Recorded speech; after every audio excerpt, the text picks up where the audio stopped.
Morning all of you, my dear students. In previous class regarding to modal verbs, they are 13 in number. Already we have known. In the previous class I have explained you, and in the previous class, the last class, I have explained you the uses of the modal verbs will and would. Now in this class I will explain you the uses of the modal verb shall and should. Shall and should. These should be explained by me. Please listen attentively, my dear students.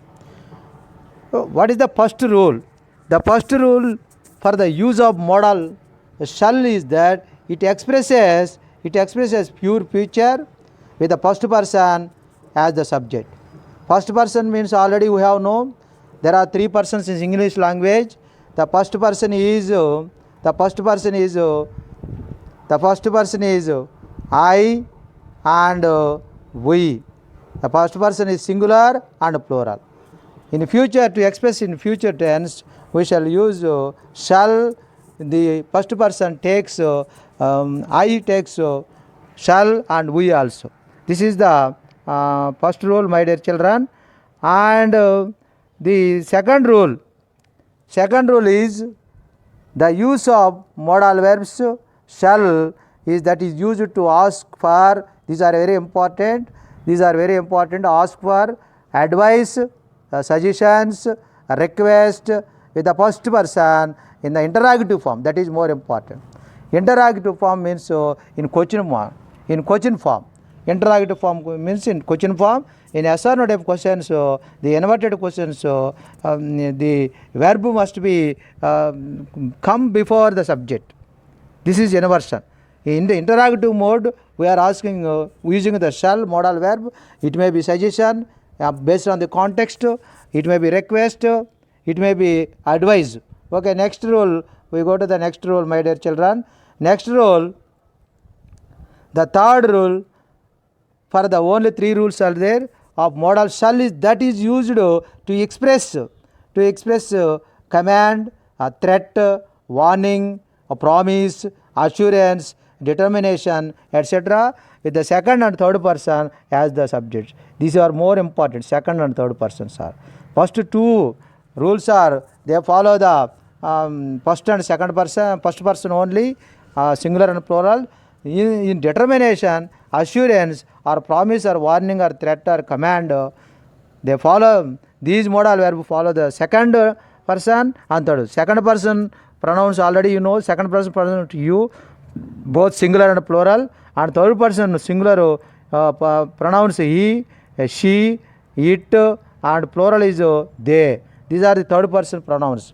Okay, next we examples for modal shall are given. What are the examples? We should observe the one example here one by one. The first rule, we shall go to school tomorrow. It is a future action. Here the modal verb shall, modal verb plus V1. We shall go, and we is a first person plural, and singular also takes shall. We shall go to school tomorrow. It is the expression of the future tense, future action. And then next example we should understand. I shall teach you to dance. This is also future tense. It indicates the future tense. Here plural has been taken. First person is plural and first person singular. Pronoun is there. I singular. I shall teach you. Shall means it is a modal verb plus V1 base form verb, and I shall teach you to dance. It is also indicate the future tense. And then third example, we go to the third example. Shall I bring a glass of fresh juice for you? It is a request. Even though there is no please or kindly, we should use the interactive mode. Shall I shall I. Shall I means inverted question. The verb comes first before the verb. After the verb, the subject comes. What is the subject here? Subject is I. Shall I bring a glass of fresh juice for you? Request. It is polite request. We should use in inversion. Next, fourth example is Shall I close the door? Shall I close the door? It is also interrogative mode. That's why we keep the question mark at the end of the interrogative sentence. Shall I close the door? We should understand the structure is interactive mode, but the function is, you should concentrate on the function of the sentence. Function of the sentence. The function is more important, my dear children. The function of that particular statement, that interrogative statement or question, it is not a interrogative sentence. The structure is interrogative sentence, but the function of in language functions, the function is, shall I close the door? It is advice, not advice, and we should pronounce that word advice. And fifth example, shall we go to the market tomorrow? Shall we? It is a first person plural. It follows the first person plural. Shall we go to the market tomorrow? We are how some of the language functions are there. It may be suggestion or advice or polite request. We should understand modal verbs. Modal verbs have done many functions.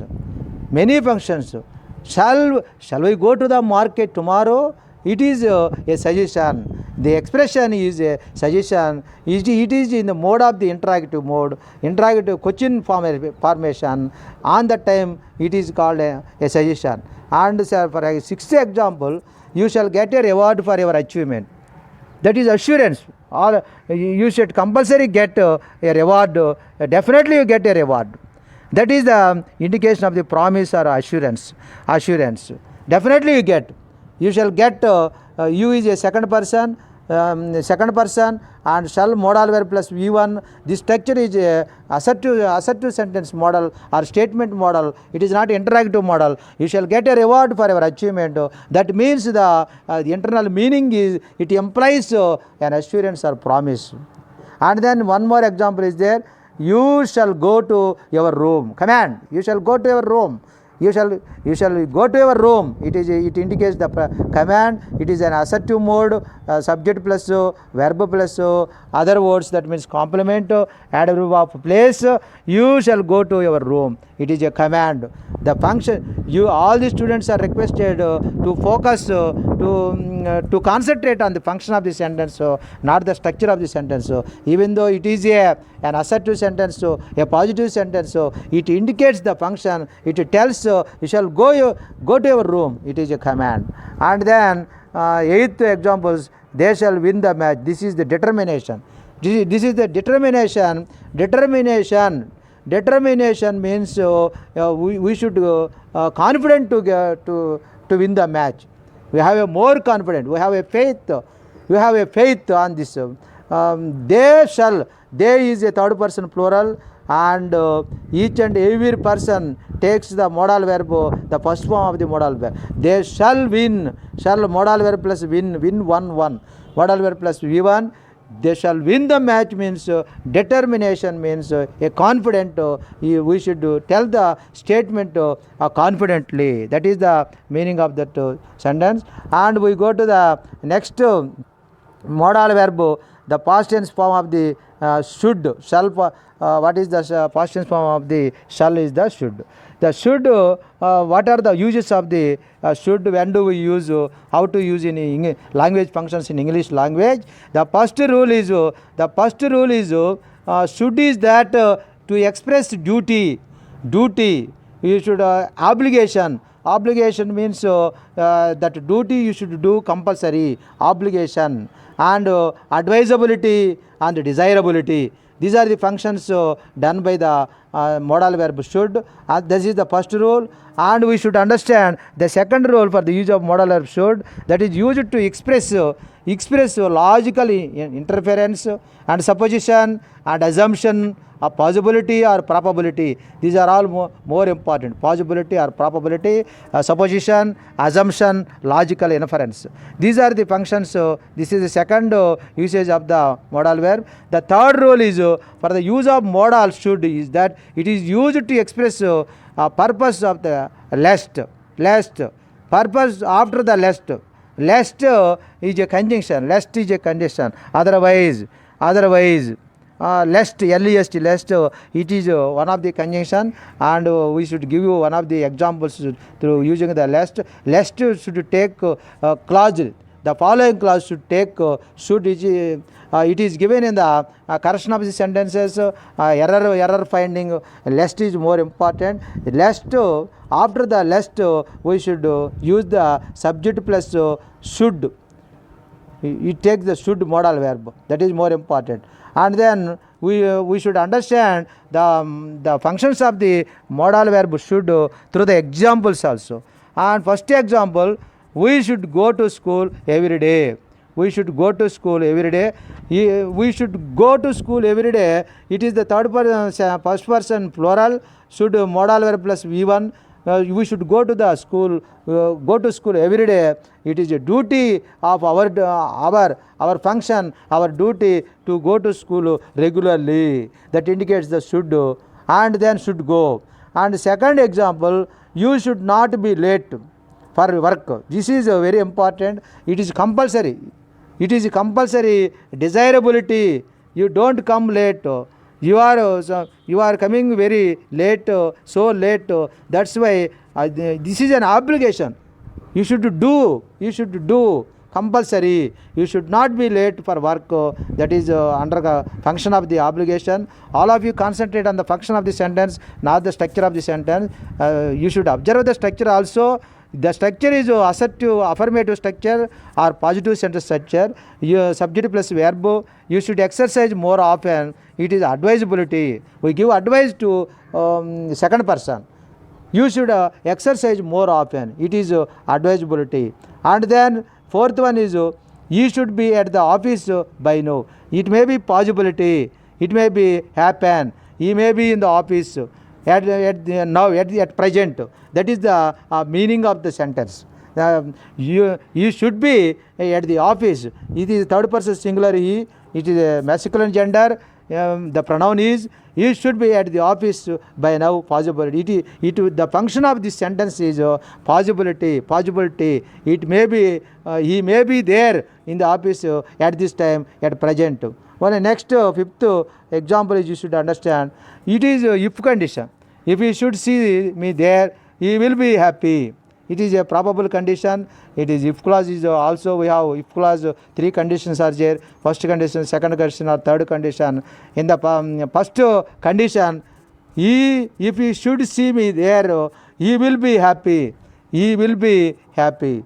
It is the probable condition. And next example, leave on time. This is more important. This is grammatically, there are many times it has been asked in the many competitive exams and academic exams also. Leave on time, lest you should miss the train. Otherwise, lest means otherwise. You should miss. After lest, you should subject plus should plus V1. That is the structure of the sentence. Leave on time, lest you should miss the train. Should after the lest. That is more important. It is a it is important grammatical rule while using the should, my dear students. Okay, my dear students, I have completed in this session what is the uses of the modal verbs shall and should.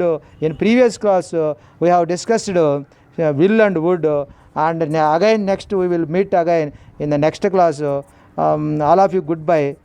Thank you everybody. Best of the luck and all the best.